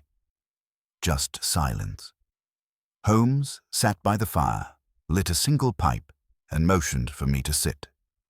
Then, at last, he began to speak. "The brilliance of Erasmus Finch," he said, "was not that he killed without being seen, but that he made others believe death could arrive without a cause. No poison, no bullet, just a cough in the dark, a mark on the floor, in silence. It was the presentation of fear, not the act of harm, that allowed him to work so freely." He paused, tapping ash into the tray. "That is why it was so difficult to trace, because it wasn't the actions that mattered. It was the effects." I leaned forward. "So Ransom, Morrigan, the man found in Wapping, they weren't just victims, they were audience." "Exactly," Holmes said. "Finch curated his victims, not for vengeance or hatred, but for resonance. Each man selected had access to knowledge, or proximity to it. They were chosen because they could serve as believable conduits for a myth. And once the myth was in motion, it required very little maintenance. A mark here, a box there, a cough in a hallway. That's all it took." "But the deaths," I said. "Some did die." Holmes nodded solemnly. "Yes, and I believe some were helped along. Finch and his men would ensure that when the myth needed reinforcement, someone collapsed. Quiet poisons, interrupted airways. The suggestion of panic amplified by timing. The body of the man in Wapping, no signs of struggle, no wounds, but he had been inhaling chloroform-laced air, likely from a hidden source planted ahead of time. Enough to still the breath, subtle enough to escape notice. I felt a chill, remembering the odd sweetness Holmes had noticed on the stairs of Ransom's lodgings. And the scorch marks. "Another illusion," Holmes said. "Some were created using magnesium strips, embedded into wood and ignited to leave a perfect oval. Others were made with chemical compounds that simulate heat marks. Finch's team were not simply believers, they were artisans of effect. Every burn was deliberate. Every detail positioned to provoke." He stood and retrieved a small notebook from his desk, the one he'd been filling quietly through each stage of the investigation. "It all comes back to Ashfall, but not in the way we were meant to believe. That expedition did uncover something, remains, relics, pieces of a civilization that had long buried its fears in ritual. But Finch saw more than history. He saw opportunity. He wasn't a man trying to honor the past. He was trying to rewrite it in the minds of the living." "And the mask?" "A prop," Holmes said. "Powerful, yes, but not essential. He could have used any object. The mask was simply theatrical. It had the right shape, the right age. He ensured its rediscovery in public collections, ensured it changed hands enough times that its origin became vague, and then inserted the myth like a splinter into memory." "And the listener?" I asked. "A believer," Holmes replied, "but not a liar.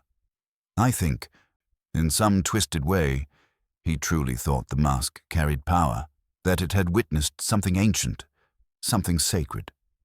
Finch needed a vessel to carry that faith, and so he let it settle in the man who would watch and whisper and deliver." I sat back, absorbing the layers. It had all seemed so intangible, so deliberately unreal. And yet Holmes, with the same quiet precision he applied to footprints and bloodstains, had dismantled the entire illusion and revealed the gears behind the ghost. Holmes turned his gaze to the box on the mantel, the thread still untouched. "That," he said, "was never meant to kill. It was meant to linger, a final gesture, one last drop of ink on a story Finch believed might outlive him." "But it won't," I said.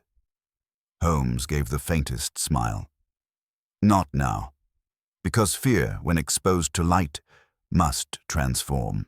And I've replaced its ritual with explanation. That is all myth ever fears." We spent the rest of the morning compiling the full report. Lestrade would arrive later for Holmes's statement, and the museum board had already requested a private debrief. I watched as Holmes wrote with clarity and structure. No embellishment, no flourish. Just the sequence of logic as it had unfolded, each step, each misdirection, each correction. As the sun broke through the mist and filled the room with a pale warmth, Holmes set down his pen and said, "Watson, this case was not about murder, it was about meaning. And that is the most dangerous pursuit of all." I nodded, understanding more than I wanted to. And though the mask had burned, and the thread had not moved since the night Finch was taken, I could not help but listen to the creaks in the floorboards, the sigh of wind against glass, and the memory of that cough. Not out of fear, but because I knew now what it meant. Chapter 17. Outcome and Justice. The days that followed were curiously calm, almost subdued, as if London itself were exhaling after having unknowingly held its breath. The newspapers caught hold of the story, though not in its full shape. Reports spoke of a secret society operating within academic circles, of psychological experiments gone too far, of staged hauntings and cruel manipulations. The word mask was mentioned only once, and cough not at all. Holmes had ensured that the most potent parts of the illusion would remain buried in ambiguity. It was not deception, he told me, but mercy. The truth, laid out in full to the public, would only risk a second wave of belief. He had severed the tale at its roots, and now he left it to rot unseen beneath the soil. Lestrade came twice to Baker Street. The first time was official, a request for testimony and final verification of the evidence collected. The second visit was less formal. He brought brandy and sat in Holmes's chair, uninvited but not unwelcome, shaking his head in slow admiration. "You know," he said, raising his glass, "if it weren't for the bruises on those men and the very real poison in Ransom's lamp, I'd swear this whole case was fiction." Holmes gave no reply, only puffed quietly at his pipe, eyes half closed. Erasmus Finch remained silent in custody. He refused legal counsel, answered no questions, and signed no documents.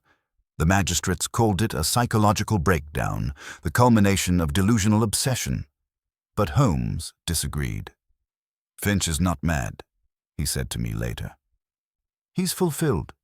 He created a story, fed it into the world, and watched it live without him. That was his goal. Even in prison, he believes he has succeeded." Yet Holmes knew better. The narrative was broken now, its ritual exposed, its silence pierced by truth. The story might be remembered, but it would never again be believed. Miss Grey disappeared from public view shortly after the final report was filed. Holmes received a single letter from her, postmarked from Paris. It was brief, composed in her usual careful hand. "Thank you. I have nothing more to carry." Holmes folded the letter without comment and placed it among his private correspondence. "She was part of the machinery," he said, "but not its maker.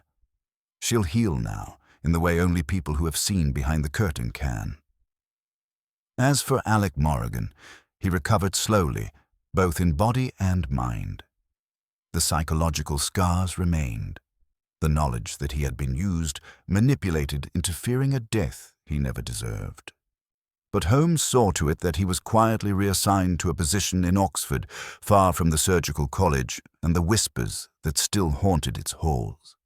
"Let him file bones and dates," Holmes said. "It's the living myths that do the most harm." The Royal Surgical College closed its ethnographic wing for renovation. The official reason was structural repairs, though Holmes had quietly advised the board to retire certain items from public view, particularly those associated with ashfall. The burned remnants of the mask, including the basin in which it had last been destroyed, were placed under sealed archive, inaccessible without multiple layers of approval. And the thread, the final symbol of the illusion, Holmes kept it in a drawer, wrapped tightly in its cloth, tucked among notes and sketches in a box marked "False Histories." He never opened it again. One evening, as we sat in the firelit room, the case long behind us, Holmes spoke as if continuing a thought he had started hours before. "You know, Watson, fear is not always wicked. In the right hands it's protective, an alarm, but Finch tried to shape it into something beautiful, something lasting. That was his flaw." I looked at him, unsure whether he pitied the man or loathed him. Holmes added, "There's nothing beautiful about control masquerading as wonder."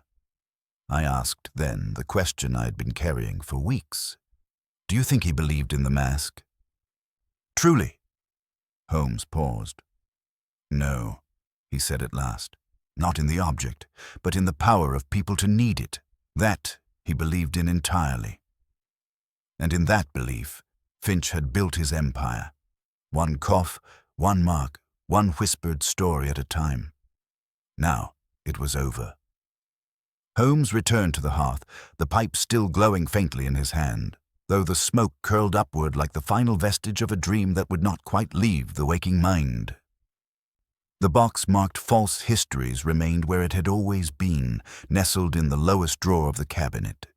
He had not touched it since closing it earlier that day, but I knew from the way his eyes kept drifting toward the mantel that the thread still loomed in his thoughts.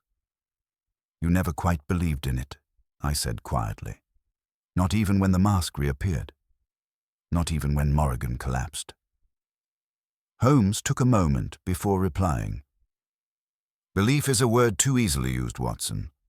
I believe in patterns, in the way the mind clings to repetition, especially when afraid.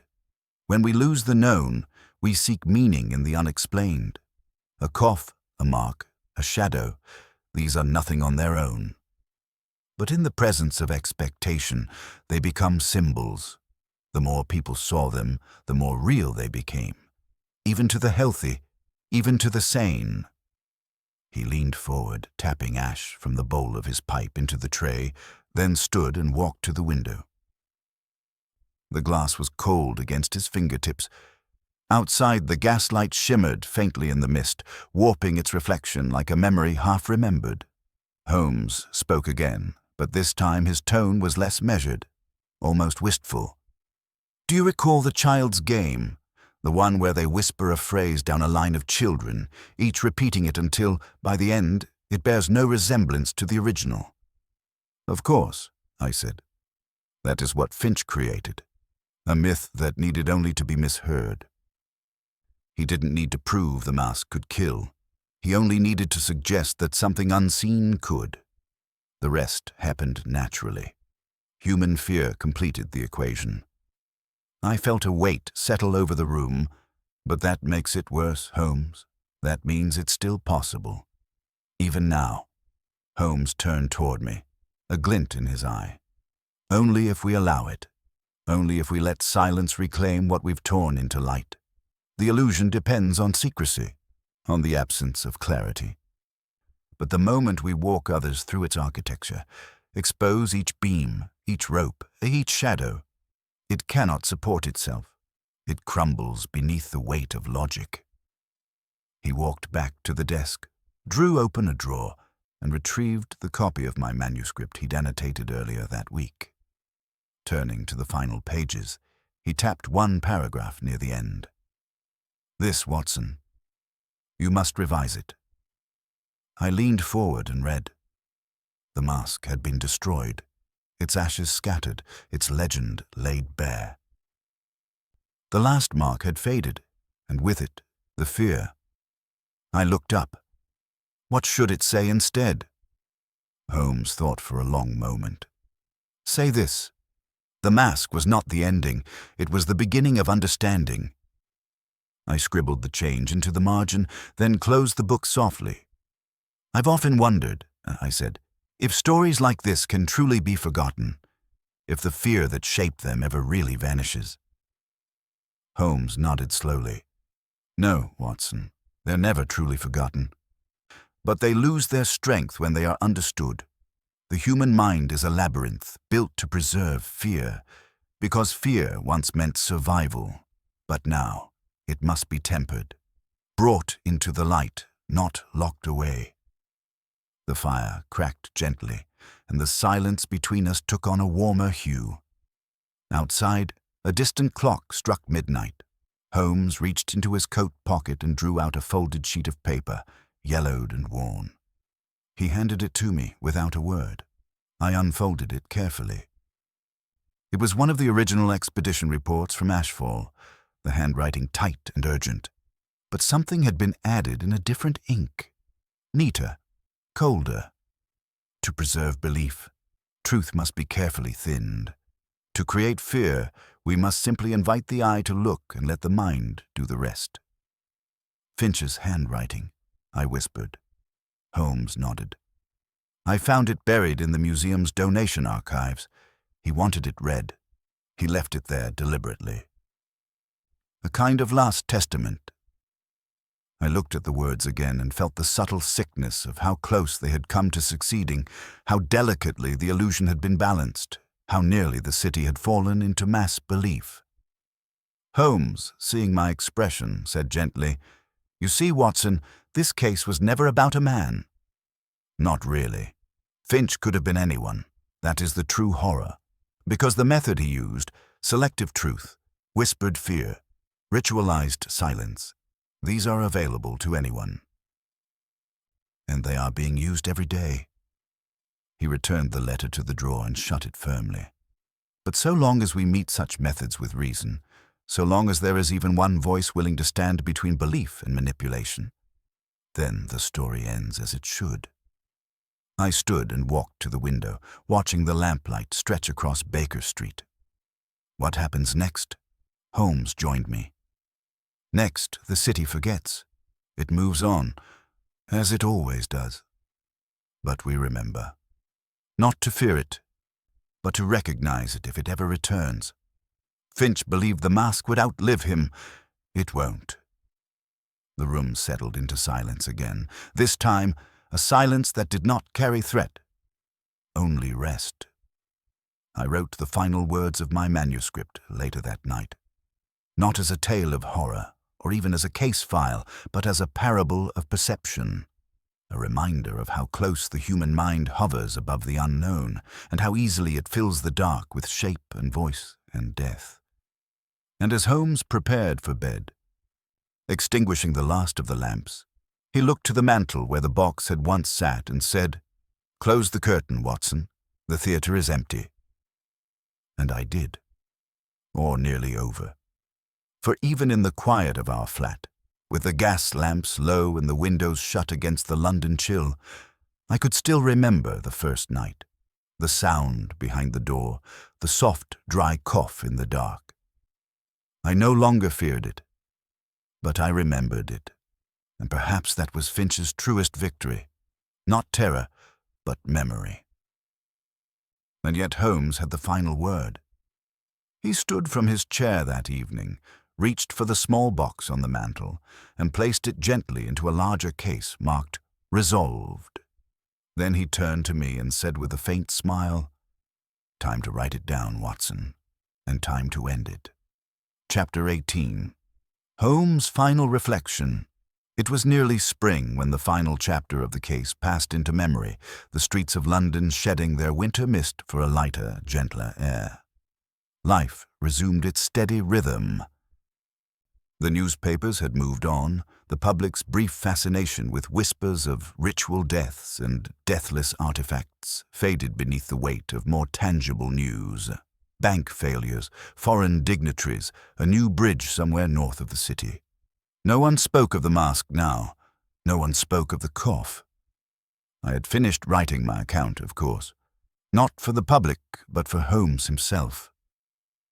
It was a habit we had developed after particularly difficult cases.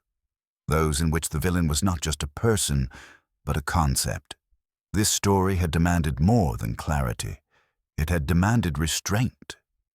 Holmes read it slowly over the course of a few days, not offering his usual flurry of marginal notes or muttered edits. When he reached the final page, he closed the leather-bound draft and sat silently by the window for a long time. "I left something out," I admitted. Holmes glanced at me. "What was that?" "The moment you decided to walk into the museum alone," I said. "The moment you let him believe you'd come without protection, without any trick or plan. That wasn't deduction. That was faith." Holmes's smile was slight. "Not faith, Watson. It was calculation.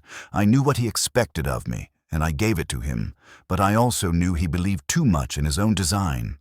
That was his flaw. He mistook belief for control." He stood and paced toward the fireplace, his fingers resting briefly on the box that still held the cloth-wrapped thread. He did not open it. "You were right," I said. "This was never a case about murder. It was about story, but I still don't know why it affected you more than others we've seen." Holmes turned to face me fully then. His voice, when he spoke, was softer than usual. "Because, Watson, this case revealed something I often try to ignore. That logic alone does not protect people. That fear, when given a shape and passed from one mind to the next, becomes more contagious than any disease. You saw it in Ransom, in Morrigan, in the way even you hesitated to enter certain rooms." He looked down briefly. It reminded me that the world does not require truth to suffer. It only needs plausibility. We stood in silence for a moment, the fire crackling behind us. Outside, the first signs of spring touched the trees beyond the fogged glass. Holmes stepped forward and opened the drawer where the thread had been kept. It was empty now. "I burned it," he said simply. I looked up, startled. "When?" "Last night," Holmes replied. Not as part of his ritual, not for fear, but because the story must end. As long as it existed, even as evidence, it remained open, a lingering shadow. "And do you believe it's truly over?" I asked. Holmes considered this, then nodded. "Yes, because stories require listeners, and I am no longer listening." He returned to his chair and, with an ease I'd not seen in weeks, picked up his violin. A gentle note floated through the room, soft, reflective, untouched by darkness. As he played, I sat at the desk and added a single line to the final page of my manuscript. Sherlock Holmes did not destroy the mask to silence fear. He destroyed it to remind the world that reason, once spoken clearly, echoes louder than any whisper in the dark. The music continued long into the evening, and when at last the day faded entirely, there were no coughs in the night, only quiet, and in that quiet, peace. I closed the curtain slowly, listening to the faint rasp of the fabric as it slid across the brass rod. The street beyond was still. A light mist had crept back over the rooftops, curling around the chimneys like smoke rising from old thoughts. As I stepped back into the warm glow of the sitting room, I saw Holmes seated once again in his chair, this time without a book, without a pipe. He was simply resting, his fingers lightly folded, his gaze fixed somewhere in the distance beyond the fireplace. I sat opposite him, letting the quiet settle between us. It was not the silence of fear that had haunted our early nights in this case, nor the dreadful stillness of suppressed breath. It was peaceful, but also reflective, as though the room itself was trying to understand what it had just witnessed. Holmes spoke at last, his voice low and steady. "You know, Watson, there are moments, even for me, when I wonder if the mind is ever entirely our own, or if, like a mirror, it simply reflects what others place in front of it." He turned his gaze to me. Finch knew that. He saw how easily fear could be suggested, how subtly it could become belief. But what he didn't understand, what he refused to understand, is that clarity cannot be destroyed once it is known. We saw through it, and now others will too. I nodded. He wanted the world to doubt itself. "Yes," Holmes said, "but doubt, when examined closely, becomes its own kind of certainty. A man who questions his fear may still feel it, but he will not obey it." We both looked toward the desk where the closed manuscript sat, the cover leather-worn and ink-smudged. That volume now held the full story of the mask, the myth, the man who tried to outlive his name. And as Holmes had requested, I had written it not as a tale of supernatural dread, but as a testament to the human mind's remarkable capacity for both vulnerability and reason. Later, Holmes rose and walked to the bookshelf. He slid the manuscript between two older volumes, one of philosophy, the other of criminal psychology. It fit there perfectly, as though it belonged to both worlds. And then he turned to me, his eyes sharp once more. "Come, Watson, let us get some air. London has returned to itself." We stepped outside into the early hours, the street lamp flickering gently above us. The fog no longer pressed in close.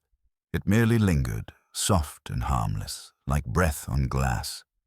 There was no cough in the air, only the sound of Holmes lighting a match to his cigarette and the distant footfalls of a milk cart beginning its morning route. The world had moved on. And so, with quiet satisfaction, did we.